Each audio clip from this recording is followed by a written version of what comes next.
This presentation is going to introduce you to science writing and specifically talk about how to write an appropriate introduction to a lab report. So first of all, scientific writing is a little bit different than some of the writing you probably do in English class or even social studies class. The aim of science writing is really to inform the reader rather than entertain the reader. So imagine your audience being a fellow scientist. So in this case, an appropriate audience would be somebody in this class that has similar background knowledge as you. And somebody might read your report if they want to stay current in his or her field of study, if they want to build on the scientific knowledge that is already known about a topic, or maybe they are trying to improve a method or adapt a method for their own study, and so they want to look back and see how you did your research and use some of those same methods. So science writing, when you write a scientific paper, it's a technical paper. You will have to use some technical language, so some language that is really content specific, but it still needs to be readable. So don't just use big fancy words to sound smart. Make sure that, again, somebody in this class, one of your peers, could read and understand what you've written. If you need to use acronyms, do so only when absolutely necessary. A paper full of acronyms gets really overwhelming, but if you do need to use one, that's fine.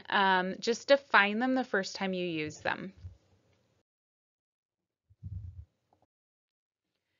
Parts of a scientific paper include everything listed on the right. So if you are looking for like a peer-reviewed journal article, which you may do later on in this, even for this assignment or definitely later on this year, you'll see all these parts: a title, an abstract, introduction, materials and methods, results, discussion, acknowledgments, and references. For a lab report, we typically won't have an abstract or acknowledgments, but you'll have all of the other sections. The way that scientific papers and lab reports are structured resembles an hourglass, and the hourglass is representing sort of broad in scope on the top and the bottom, and the narrow in scope or really specific in the middle. So when you start writing a lab report, you're going to start broad and you're going to define the problem and the scientific context for that problem. And then you're going to get more and more specific about what you are studying and what your hypothesis was. You'll go on to describe how you did your experiment and your specific results.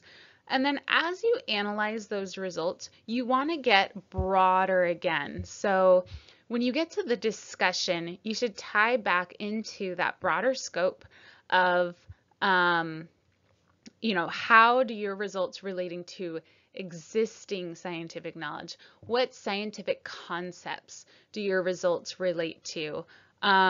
You'll want to come back to some of that stuff that you wrote in the introduction and tie that stuff in. Why should scientists who are reading your paper care about what you just learned?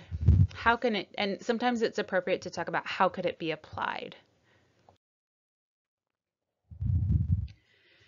So when we're writing lab reports, we're going to be starting off with the introduction. And you'll always be writing an introduction first because you really need to do that before you can even come up with a good method and certainly come up with a hypothesis. So the introduction is really, the purpose is to state what motivated the study. So why are you doing this? How does it fit into the existing body of knowledge? So what's already known about this topic?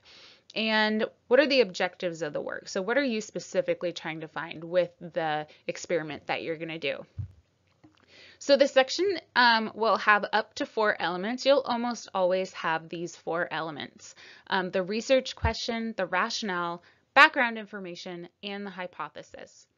So the research question, it needs to be specific and testable.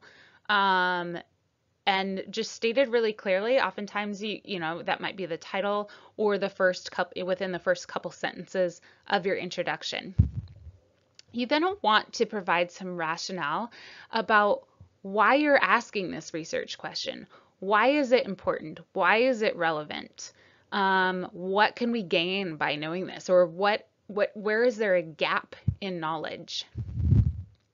Then you're going to talk about what's already known about the topic that you're studying, so the background information.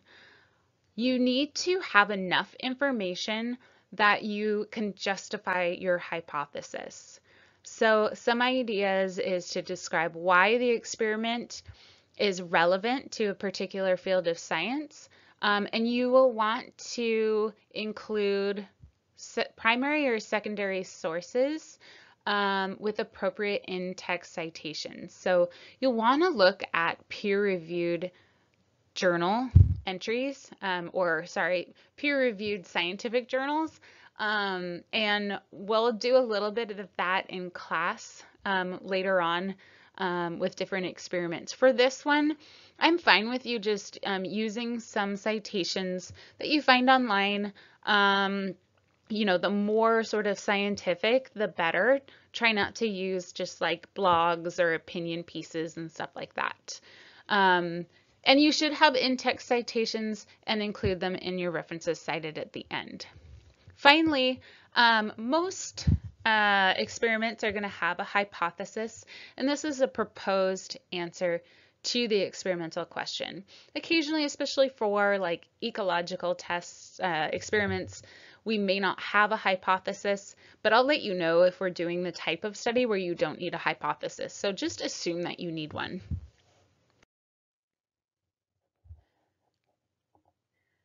In OneNote, under important documents now, you'll see two new documents. One just describes the different parts of a lab report, and then the other one has the rubric. So we're just going to be looking at the introduction for this lab. So the rubric is in there. I expect you for this lab to be at the developing stage of the rubric. So, for your context, you need to provide, specific an explanation of why others might find the topic interesting, provide some relevant context for the research question, and then you can see some information about background information on what I expect. And then for this lab, you will also have a hypothesis. So it needs to be relevant, needs to be tested, and it needs to be justified based on your background information. I'm going to leave you with a sample introduction from a really simple lab where students were asked to test whether soap affects the number of water droplets that can fit on the head of a penny. And they've really done everything that I require in an introduction as far as, stating the research question. I do have to admit, they didn't talk too much about why this question is important. So the rationale isn't really there, but there's good background information and a really valid hypothesis. So as you are writing your introductions, make sure you're hitting on all 4 of those points. And for some of you, you may have to think more creatively about your background information. So if you're investigating lichen and moss, maybe you want to study a little bit or learn a little bit about where they typically grow. If you're studying something like uniforms, maybe you look into a little bit of psychology about different, ages within teenagers. Or if you're looking at, what's the other one? The number of students per grade. Maybe you look into the popularity of all girls schools across years or something like that. So you do want to actually bring in a little bit of science into this, even if you don't think your question is super sciencey. I'm sure there's some science you can tie it into. So I'll leave you on this slide. Feel free to read through this sample introduction, realizing it's not perfect, but it's pretty good.